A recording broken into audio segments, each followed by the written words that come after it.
Hey guys, Aaron here, Melody behind the camera. Hi. Welcome to House of Haha, and welcome to Camp Chewy. In this video, we want to talk about one of the coolest things in our gear, which we think is our tent. And one of the things that makes it so cool is that our tent and our car attach to become one. It's one of the reasons we bought our Napier tent, one of the reasons we love it so much. But people ask us a question going, once your car set up to your tent, I guess you're stuck. You can't go in there. Why? Because the tent will fall down. Not the case, as you can see, having the tent here and the car there, that this is one of the configurations you can do with or without the car. All right, so in this particular setup right here, what we have is you may not always be able to put the tent and the car together because either your campsite doesn't have enough room to park the car there, or in the situation that Melody and I are here in Colorado in the Rockies, is we're in bear country with no bear boxes. So in this case, Chewy over here ends up becoming our bear box, storing all of our food, all of our yummy, smelly stuff that might draw any animals in. And the tent, separate from Chewy, is where we end up sleeping, staying, and having it set up like this. Now, the way we did this was, this is the umbilical. This is the part that attaches to it. I'll go over and kind of show you where it sets up. This will normally be zipped up around this rear giant window over here. This is the part that comes over, hooks and attaches the car.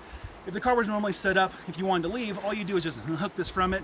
This just kind of droops down and you're happy to leave at that point. Or what we decided to do, we'll just unzip it entirely and then have this open space. So in this setup, what we've discovered, because this is the first time we've done this, is the first couple of nights we had zero problems. We have had an excessive amount of rain here. We really have never had an issue of dripping or flooding the tent. It's always been very secure.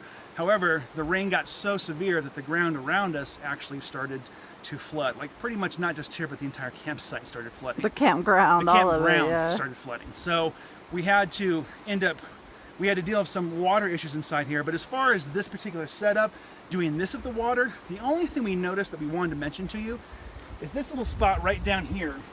You can see where the zipper attaches. This is where the umbilical I showed you would go. What happened when water would come down and get caught in the zipper area, it would create a little canal and it started to seep out.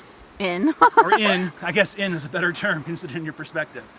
Now if you notice, the rain fly over here on our porch, everything is normally covered up. It's very watertight, very secure, very comfortable. But this side normally has the car on it. Exactly. So when they designed this on the vehicle side, it didn't have a rain fly to come over it. So when the rain is blowing or coming in, it can have a tendency to hit this and drip in. So a recommendation we would make based on our experience with this particular setup, if you have an extra tarp or something like that, we'd recommend just put an extra cover over that. That should help prevent keeping the water collecting inside the zipper area. Yeah, we've had a lot of success with tarps, but we used them all for the floor this time. So. That's true. That's another tip too. You can never have too many tarps in your gear and things. They're multiple function, multiple use, and I wish we had one more extra one right here, but although she said being used.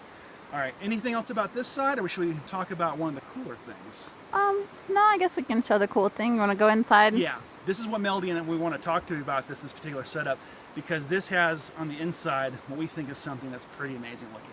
Let's go check it out. And this is the cool part.